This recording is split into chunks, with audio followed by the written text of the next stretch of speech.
কবরের মধ্যে রাখার সঙ্গে সঙ্গে তার চেহারার মধ্যে নূরে ঝলমল ঝলমল করতেছে।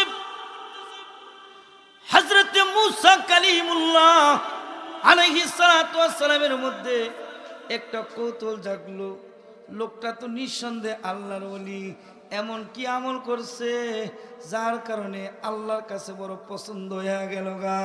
ও মুসলমান ভাই ও বন্ধু, একটু দিলের কান দিয়া শুনবেন, মনের কান দিয়া শুনবেন। যেই কথাটা বুঝাইতে চাচ্ছি, এলাকার মানুষের কাছে জিজ্ঞাসা করলো যে এই ব্যক্তির জানাজার নামাজ পড়াইলাম, কাফন দাফন পড়াইলাম, কবরের মধ্যে রাখলাম, নিঃসন্দেহে আল্লাহর ওলি, কোনো সন্দেহ নাই, কোনো সন্দেহ নাই। এমন কি আমল করছে?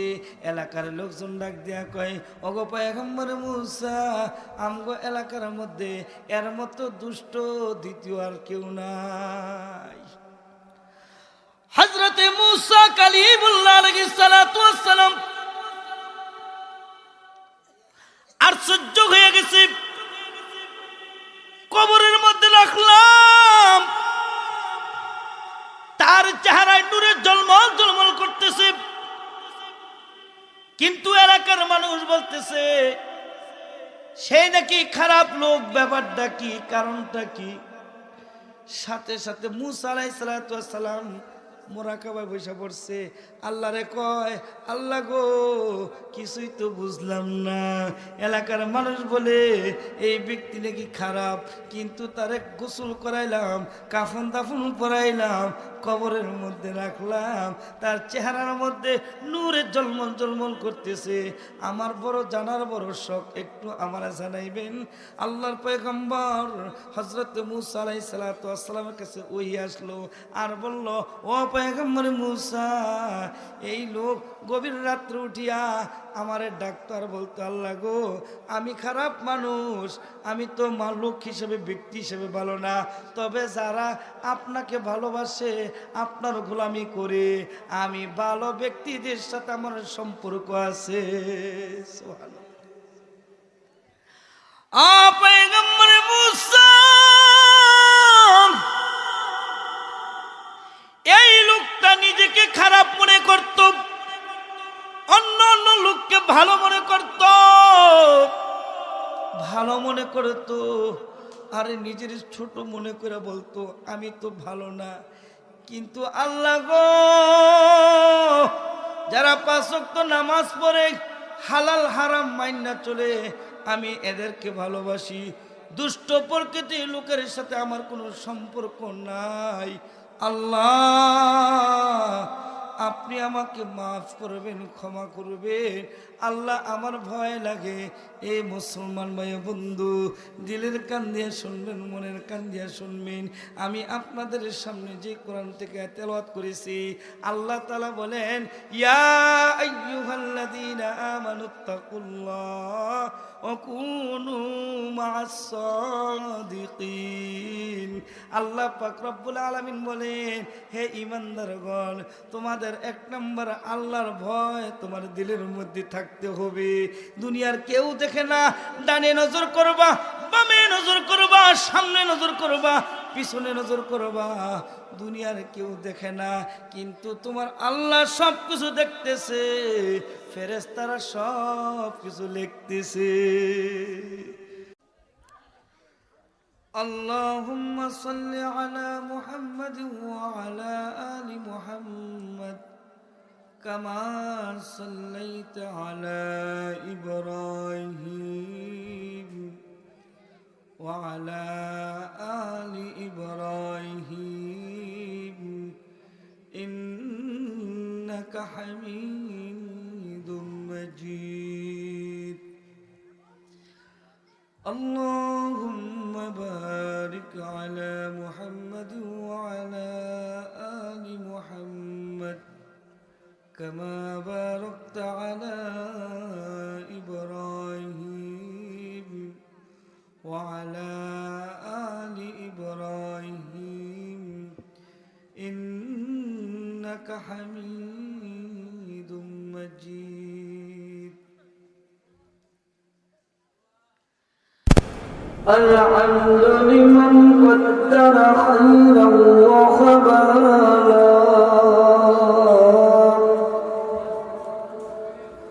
الحمد لمن قدر خيرا وخبالا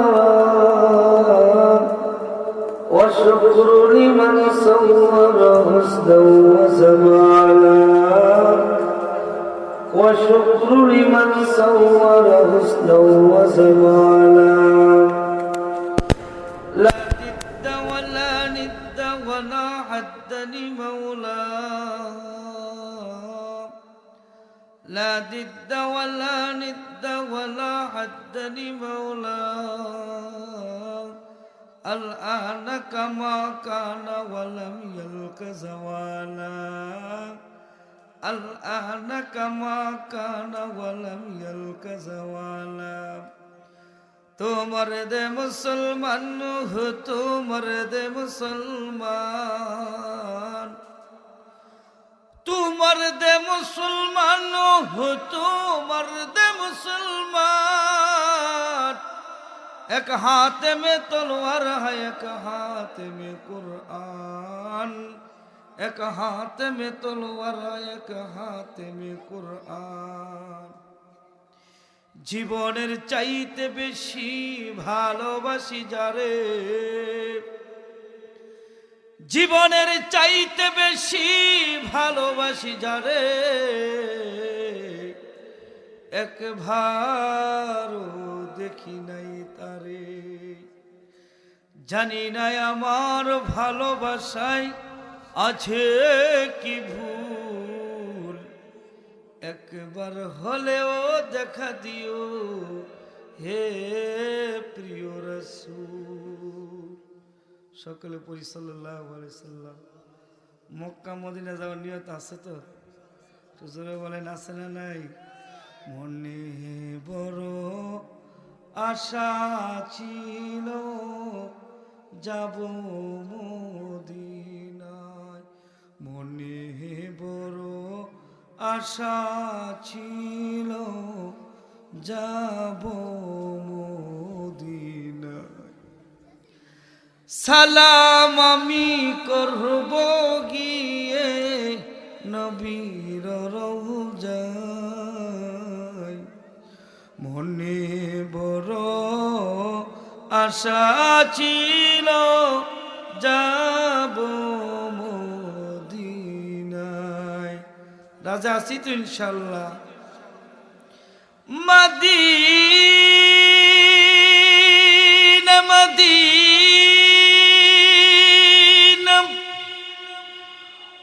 মুমিনু কি গুনগুনা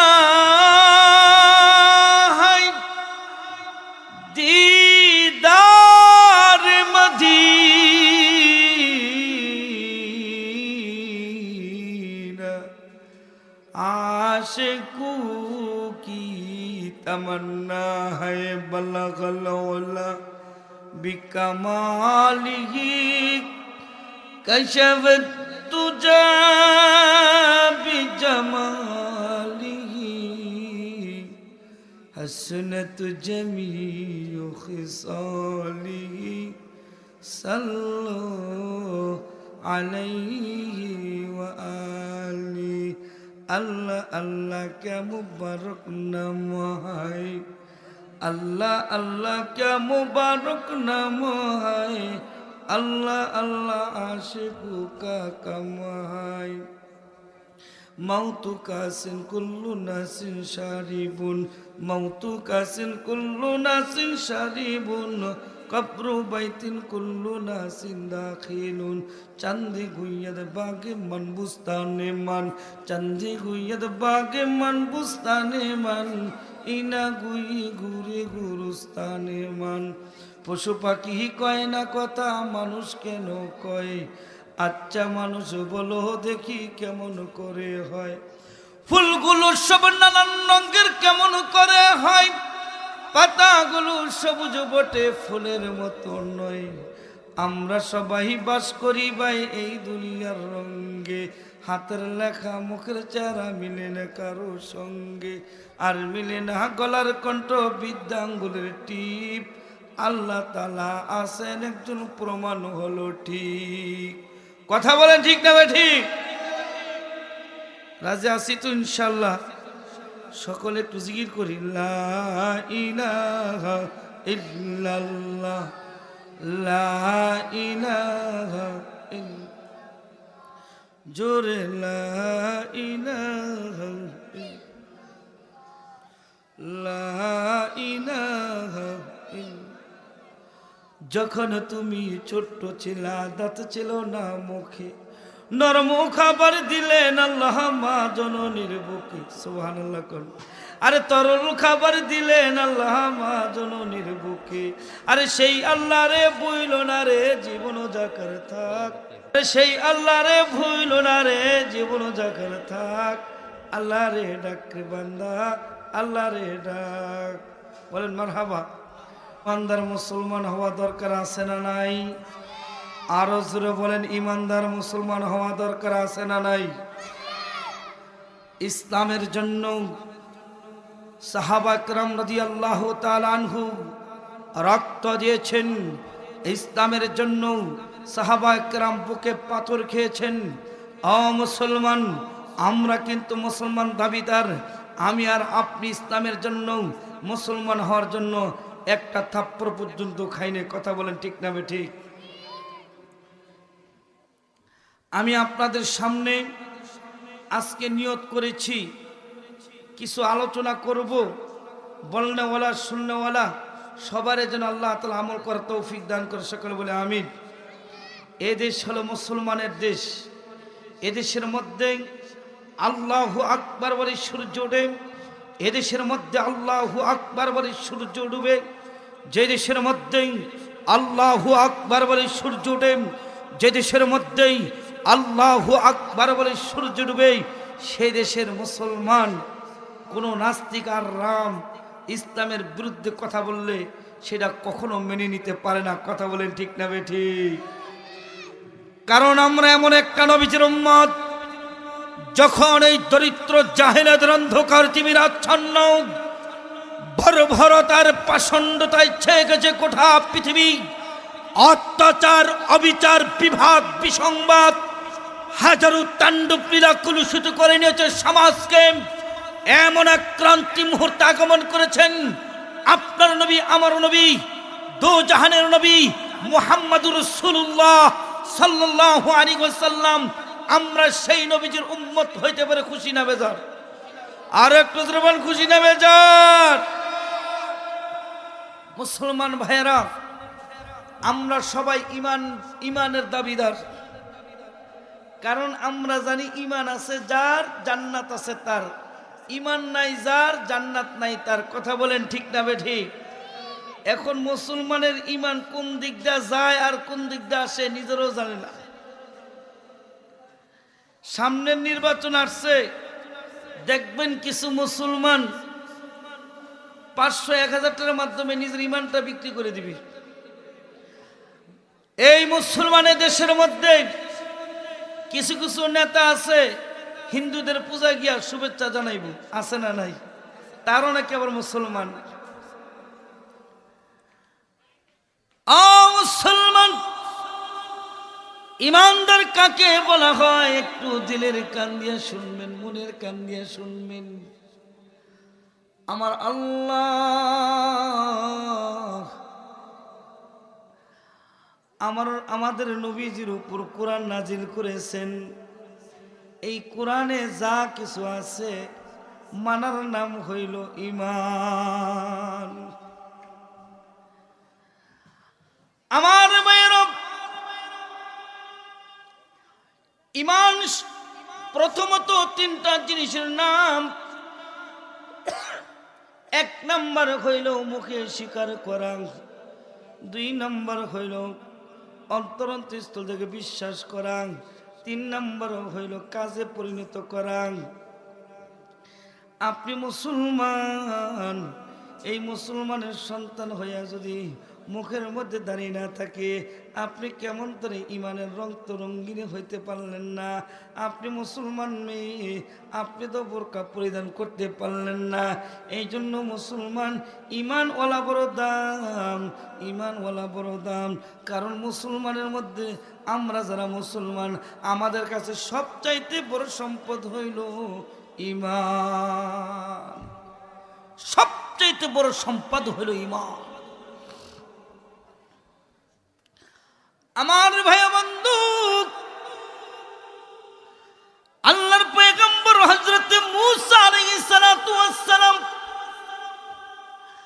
আল্লাহ পাক রব্বুল আলামিন মূসা কালিমুল্লাহ আলাইহিস সালাতু ওয়াস সালামকে বললেন, অমুক এলাকার মধ্যে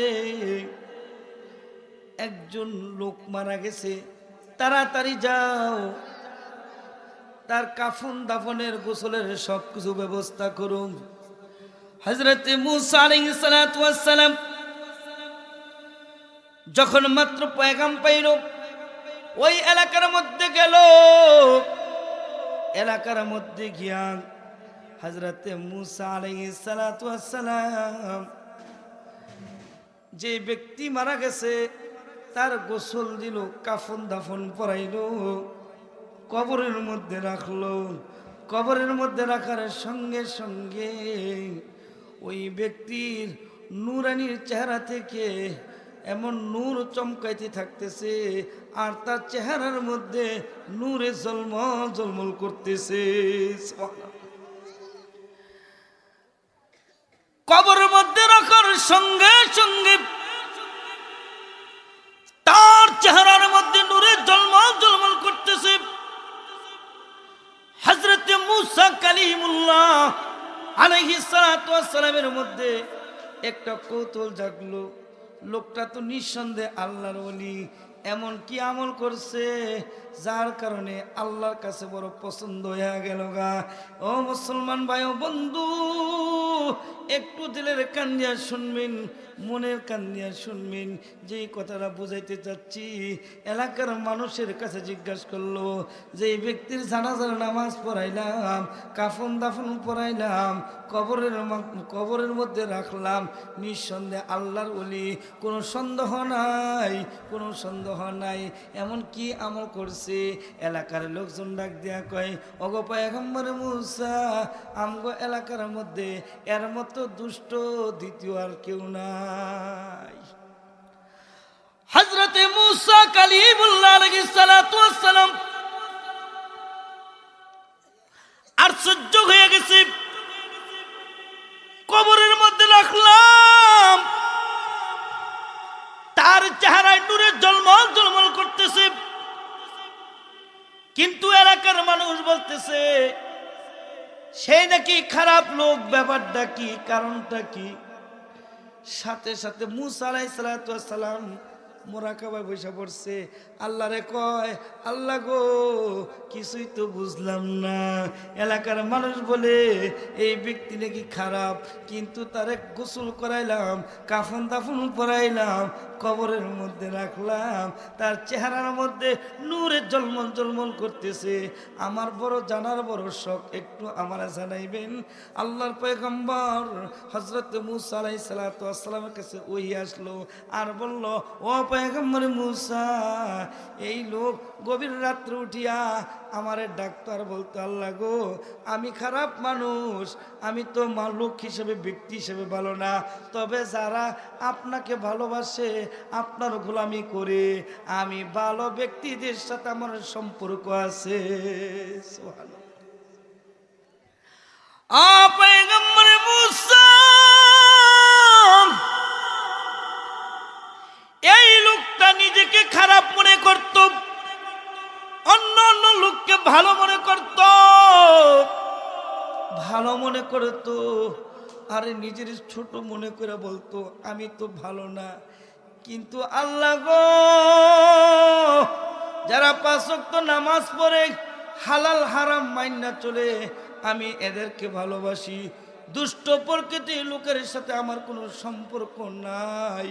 আল্লাহ, আপনি আমাকে মাফ করবেন, ক্ষমা করবেন।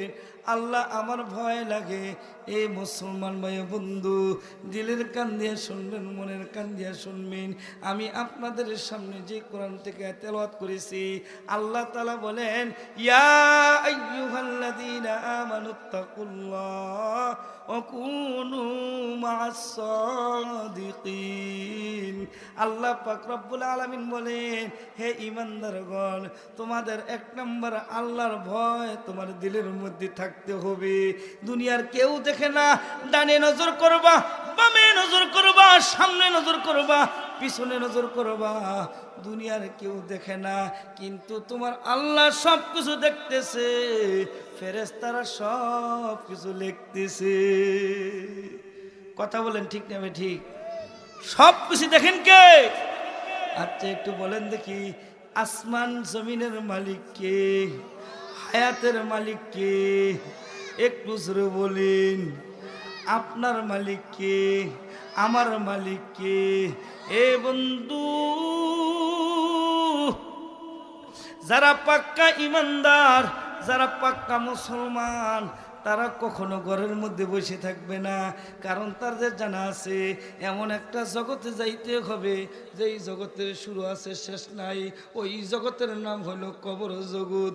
যদি আইসা যদি এই জান্নাতি পরিবেশে একটু সুবহানাল্লাহ পড়ি, আলহামদুলিল্লাহ পড়ি, লা ইলাহা ইল্লাল্লাহ পড়ি, আল্লাহু আকবার পড়ি, আল্লাহর রাসূল বলেন বাম দিক থেকে পাহারা দিবে, ডান দিক থেকে পাহারা দিবে, সামনের দিক থেকে পাহারা দিবে, পিছনের দিক থেকে পাহারা দিবে। যতক্ষণ পর্যন্ত জান্নাতে না পৌঁছাইবে ততক্ষণ পর্যন্ত আমলগুলো সরে আসবে না। এ বুলন্দের মানুষ, উম্মতের উলামায়ে কেরাম আছেন, এখন তো ঘরের মধ্যে বসে থাকার সময় না। এই ওয়াজ মাহফিল আপনাদের আজকে আছে, আগামীকাল থাকবে না। আপনারা সকলে চলে আসুন। যদি আইসা বৈশা যদি বেহেশতের পরিবেশে এই জান্নাতের বাগানে বসতে পারেন, হাসরের ময়দানে এই জমিনটা আপনার পক্ষে সাক্ষী দিয়ে আপনাকে জান্নাতে পাঠাইয়া দিবে। সুবহানাল্লাহ।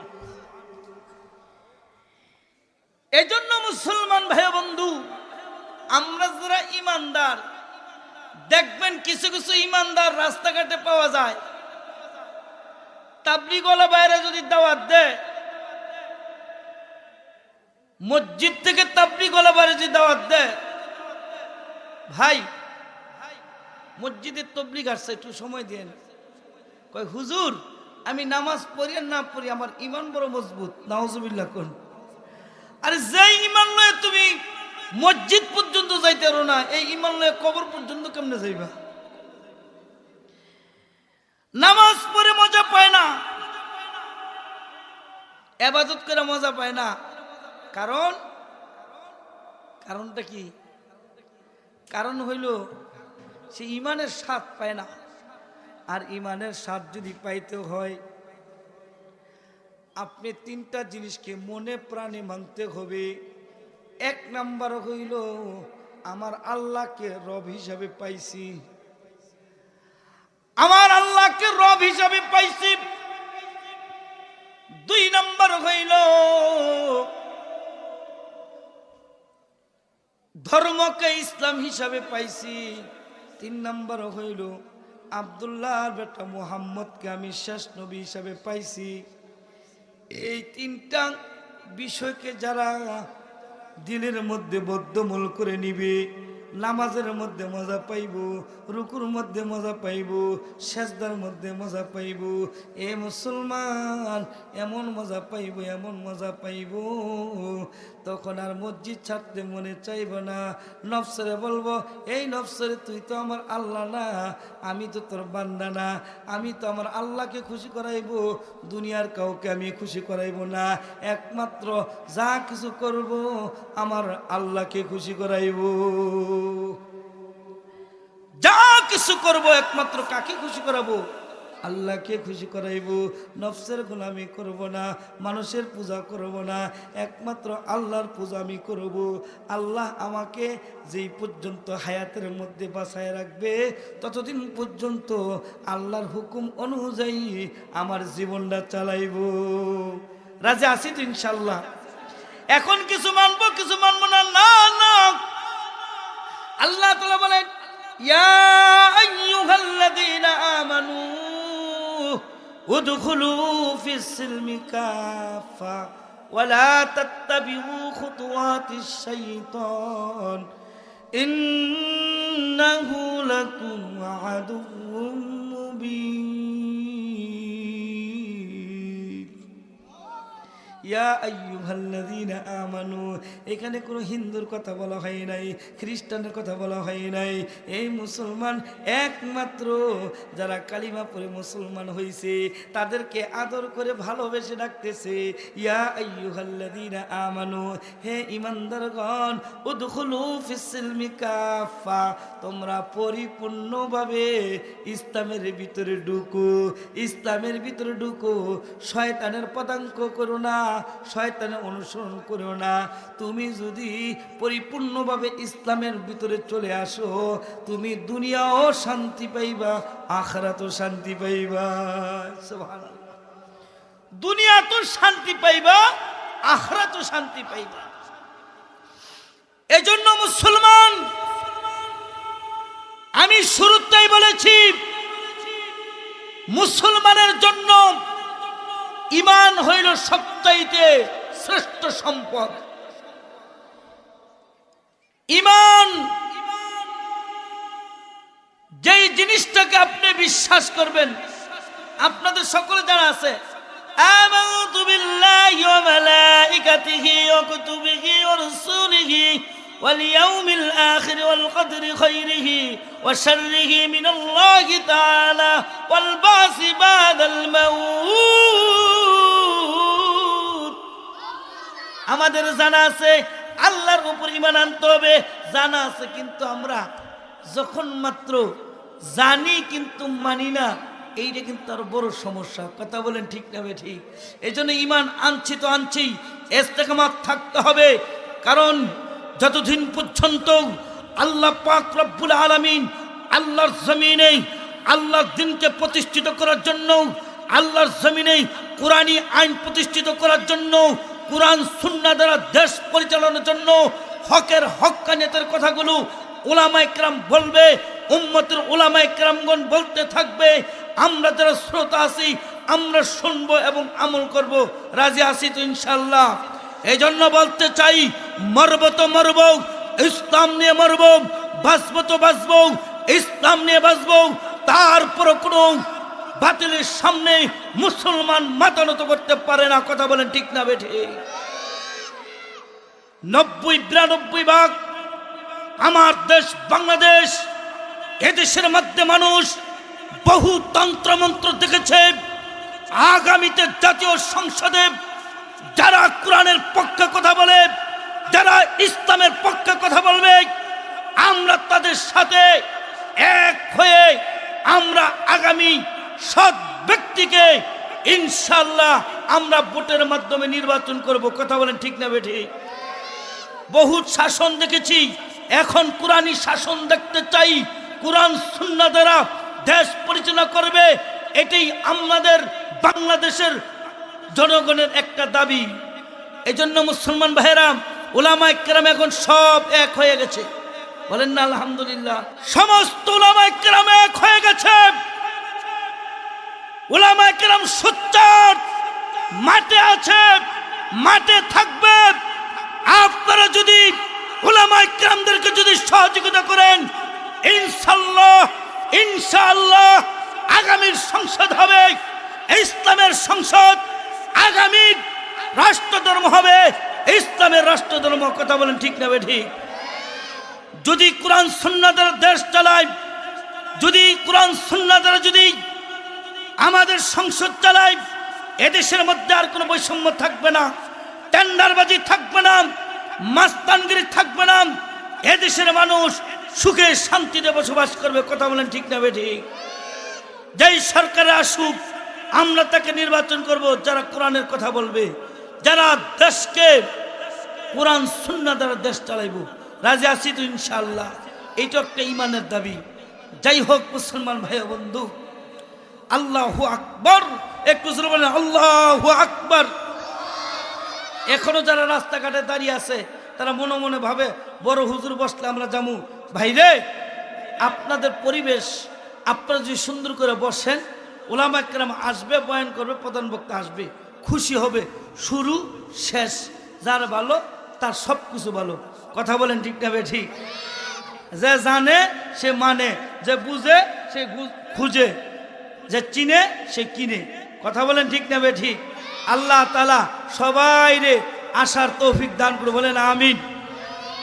যেই কথাটা বলতেছিলাম, এই দেশ মুসলমানের দেশ। এদেশের মধ্যে আমরা কোরআন সুন্নাহ দ্বারা ইনশাআল্লাহ দেশ পরিচালিত করতে চাই, পরিচালনা করতে চাই। আল্লাহ তাআলা যেন আমাদের দেশের মধ্যে, বাংলাদেশের মধ্যে সুখ আর শান্তি বৃদ্ধি করে দেয়। সকলে বলে আমিন। মুসলমান, হযরতে মূসা আলাইহিস সালাতু ওয়াস সালাম বললেন, যেই লোকের কাফন দাফন করাইলাম, এলাকার মানুষ বলতেছে খারাপ, কিন্তু তার চেহারার মধ্যে নূর ঝলমল ঝলমল করে। কয় ভালো মানুষের সাথে থাকা, ভালো মানুষের সাথে প্রশংসা করা, এইটাও মিনাল ঈমান, এটা ঈমানের অংশ। সুবহানাল্লাহ কোন। আমরা নির্বাচন আসলে লোকটা ভালো হোক খারাপ হোক, অমুক ভাইয়ের চরিত্র ফুলের মতো পবিত্র জবান দেয়া বলে দেই, এই মুসলমান রুহু জগৎ থেকে আল্লাহকে আল্লাহ বলে স্বীকার করেছো, এরপর মায়ের পেটে আসছো, মায়ের পেট থেকে জমিনে আসছো, জমিন থেকে এমন একটা জগতে চলে যাইবা যেই জগতের শুরু আছে শেষ নাই। কিয়ামতের ময়দানে, হাসরের ময়দানে আল্লাহর কাছে জবাবদিহি করতে হবে। ঈমান অনেক দামি জিনিস। এজন্য মুসলমান, আমার আল্লাহকে আমি রব হিসেবে পাইয়া খুশি। ইসলাম ধর্মকে ইসলাম হিসেবে পাইয়া আমি খুশি। আমার নবীকে শেষ নবী পাইয়া খুশি। যারা এই তিনটাকে দিলের মধ্যে বাধ্যমূল করে নিবে তারা ইমানের স্বাদ পাইব। জীবন চলে যাবে, ইমান আমি বিক্রি করব না। এ মুসলমান, ইতিহাসের মধ্যে আছে আল্লাহর নবী মুহাম্মদুর রাসূলুল্লাহ সাল্লাল্লাহু আলাইহি ওয়াসাল্লাম, মায়ার নবী, দয়াল নবী, রহমাতাল লিল আলামিন নবী, সর্ব জায়গার মধ্যে কালিমার দাওয়াত দেওয়া শুরু করলে কেউ মানে না। একজন যুবক সাহাবী, আল্লাহু আকবার, সাদ ইবনে মুআজ রাদিয়াল্লাহু তাআলা আনহু আল্লাহর নবীজির কাছে গিয়ে এসে বলে, ওগো নবীজি, আমি আপনার হাতে হাত রেখা ঈমান গ্রহণ করতে চাই। সুবহানাল্লাহ কোন। ইয়া রাসূলুল্লাহ, ইয়া হাবিবাল্লাহ, ওগো নবীজি, আমি কালিমা পড়ে মুসলমান হতে চাই। সরকারে দু আলম নবী মুহাম্মদুর রাসূলুল্লাহ সাল্লাল্লাহু আলাইহি ওয়াসাল্লাম, নবীজি একটা উদ্দেশ্য ছিল যে আমার গোটা উম্মত যেন জাহান্নামের আগুনের ধোঁয়াটুকু না লাগে, আমার প্রত্যেকটা উম্মত যেন জান্নাতে যাইতে পারে।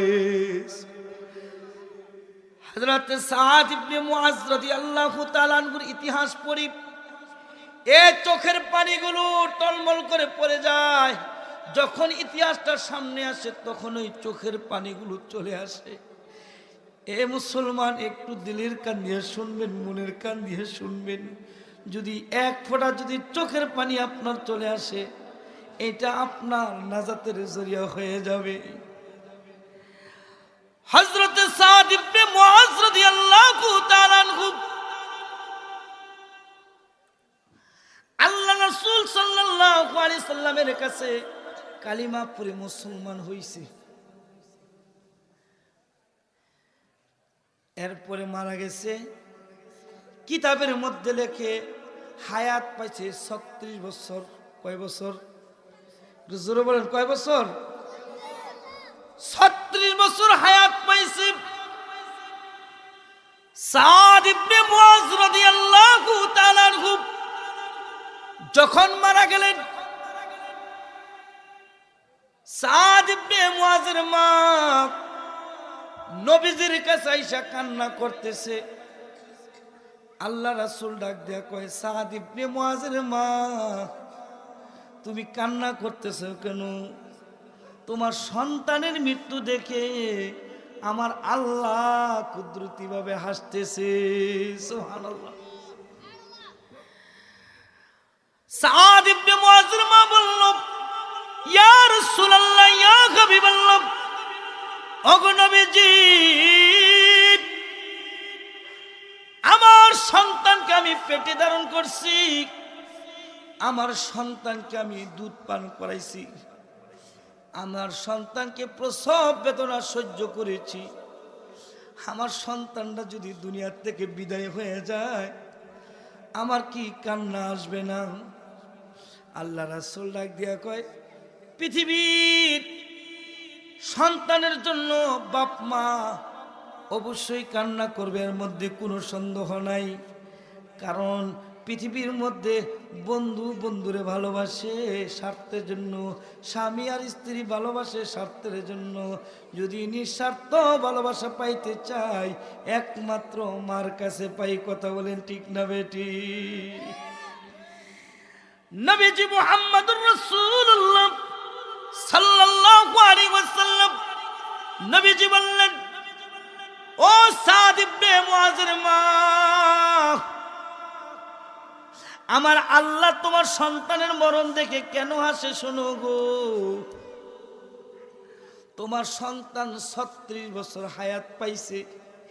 এই 36 বছর হায়াতের মধ্যে 30 বছর পর্যন্ত আল্লাহ মানে নাই, নবী মানে নাই, ইসলাম ধর্ম কিছুই মানে নাই। শুধুমাত্র 6টা বছর আল্লাহরে এমন মানা মানছে, এমন মানা মানছে, এমন মানা মানছে, আল্লাহ পাক রব্বুল আলামিন তোমার সন্তান সাদ ইবনে মুআজের উপর খুশি হয়ে গেছে।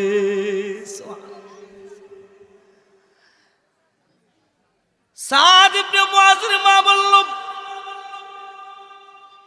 ইয়া রাসূলুল্লাহ, ইয়া হাবিবাল্লাহ, আমার সন্তানের প্রতি যদি আমার আল্লাহ খুশি থাকে, আমার সন্তান আমার কাছে আমানত দিছে, আর আমার আমানতের সন্তান যদি আল্লাহ নিয়ে খুশি থাকে, আমিও খুশি। সুবহানাল্লাহ। এ মুসলমান, নবীজি মুহাম্মদুর রাসূলুল্লাহ সাল্লাল্লাহু আলাইহি ওয়াসাল্লাম নবীজি ডাক দিয়া কয়, সাহাবীরা রে, সাদ ইবনে মুআজের কাফন দাফনের গোসলের ব্যবস্থা করুন। কাফন দাফন গোসলের সবকিছু ব্যবস্থা করেছে আল্লাহর নবীজি। আল্লাহর রাসূলের কামরা থেকে বের হয়ে জানাজায় শরীক হবে। আমার নবীজি বুইরা আঙ্গুলের মধ্যে বর দিয়া দিয়া যাইতেছে। সাহাবা কেরাম জিজ্ঞাসা করলো, ইয়া রাসূলুল্লাহ, ইয়া হাবিবাল্লাহ, আমি তো কিছুই বুঝতেছি না। ওগো নবীজি, আপনি দি পাগুলো জমিনে রাখেন না। আল্লাহ রাসূল ডাক দেখো, সাহাবীরা রে, আমার চক্ষু দিয়ে যা দেখি তোমরা তা দেখো না। আমি রাসূল আমার চক্ষু দিয়া দেখতেছি, জমিনে একটু পাটা রাখবো, এক ফোঁটা জায়গা নাই। আমার সাদ ইবনে মুআজের উপর আমার আল্লাহ এত খুশি, এত খুশি, আসমান থেকে রহমতের 70,000 ফেরেশতা পাঠাইয়া দিছে। জোরে বলেন না সুবহানাল্লাহ। আমার আল্লাহ সাদ ইবনে মুআজের উপর এত খুশি, এত খুশি। ও সাহাবীরা, 36 বছর বয়স পাইয়া 30 বছর পর্যন্ত আল্লাহ মানে নাই, নবী মানে নাই, কোরআন মানে নাই, দিন ধর্ম কিছুই মানে নাই। কিন্তু 6 বছর এমন মানা মানছে আমার আল্লাহ তার উপর খুশি হয়ে গেছে। এই জন্য মুসলমান মুখে দাবি করি আমরা ইমানদার, না মুসলমান না। আমরা যদি প্রকৃত ইমানদার হতে চাই, আল্লাহর খাতায় যদি নামটা লেখাতে চাই, তাহলে আল্লাহর হুকুমগুলো ঠিকঠাক মতো পালন করতে হবে। নবীজি মুহাম্মদ রাসূলুল্লাহ সাল্লাল্লাহু আলাইহি সাল্লামের তরিকার উপর চলতে হবে। এ মুসলমান, মুয়াজ্জিন আজান দে, কত সুন্দর করে আজান দে, আল্লাহু আকবার আল্লাহু আকবার, আশহাদু আল্লা ইলাহা ইল্লাল্লাহ, কত সুন্দর করে আজান দে। বুঝাইতে চাচ্ছে আল্লাহ বড়, আল্লাহ বড়। শুরুতে 4 বার বলে, শেষে 2 বার বলে, মোট 6 বার বলে। মুয়াজ্জিন বুঝাইতেছে ডান দিক থেকে আল্লাহ বড়, বাম দিক থেকে আল্লাহ বড়, সামনের দিক থেকে আল্লাহ বড়, পিছনের দিক থেকে আল্লাহ বড়, উপরের দিক থেকে আল্লাহ বড়, নিচের দিক থেকে আল্লাহ বড়, সব কিছু থেকে বড় কে? আরো জোরে বলেন, বড় কে? ও মুসলমান মায়া বন্ধু, ইমানের উপর অটল থাকার কারণে সাদ ইবনে মুআজ রাদিয়াল্লাহু তাআলা আনহু 70,000 ফেরেশতারা এসে জানাজা শরীক হইছে। জোরে কইতেন না সুবহানাল্লাহ, আল্লাহু আকবার। এইজন্য বলি, ঈমান আছে যার, জান্নাত আছে তার, নাই যার জান্নাত নাই তার। ইমানকে যদি পাকাপোক্ত করতে চাই রে মুসলমান, আল্লাহর হুকুমগুলো ঠিকঠাক মতো মানতে হবে, নবীজির তরিকার মতন চলতে হবে, সন্তানকে আমানতদার হিসেবে লালন পালন করতে হবে। আমার সন্তানকে আল্লাহ দিয়েছেন, আমার সন্তানকে আল্লাহ চিনাইতে হবে, আমার সন্তানকে রাসূল চিনাইতে হবে, আমার সন্তানকে কোরআন চিনাইতে হবে।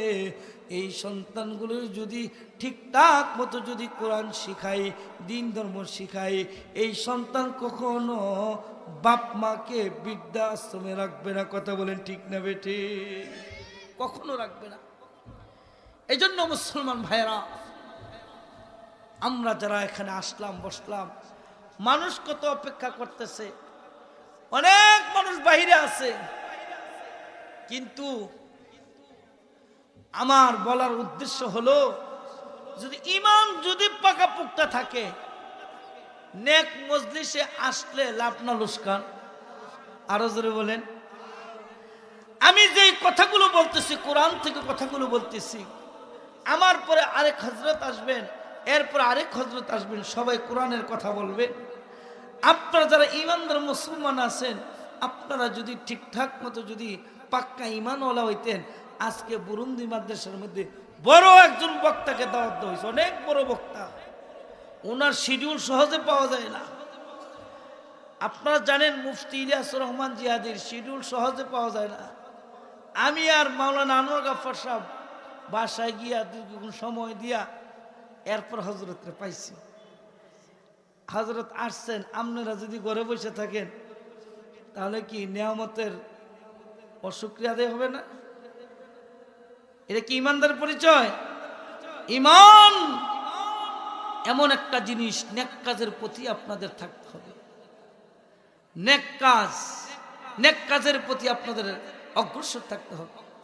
আর না হয় আল্লাহ তাআলা বলেন, ওয়া মিনান নাসি মান ইয়াকুলু আমান্না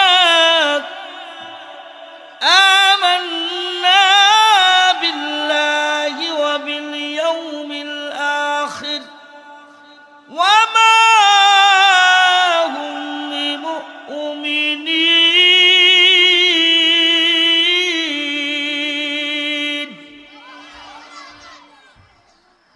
আল্লাহ পাক রব্বুল আলামিন বলেন, কিছু কিছু ঈমানওয়ালা থাকবে, আমানতু বিল্লাহ, আমান্না, আল্লাহ তোমার উপর ঈমান আনছি, আল্লাহ তোমার উপর ঈমান আনছি, তোমার আখিরাতকে বিশ্বাস করি।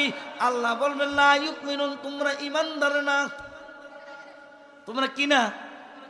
তোমরা চক্ষু থাকতে ভালো জিনিস দেখো নাই।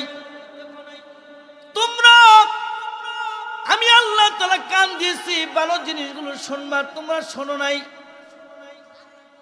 আল্লাহ পাক রব্বুল আলামিন এ মুসলমান, যারা ঈমান ওয়ালা মুসলমান ঈমানদার, আল্লাহ তাআলা তাদেরকে আহলান সাহলান জানাইয়া ফেরেশতাদের মাধ্যমে জান্নাতের বাগানে পৌঁছায়া দিবে।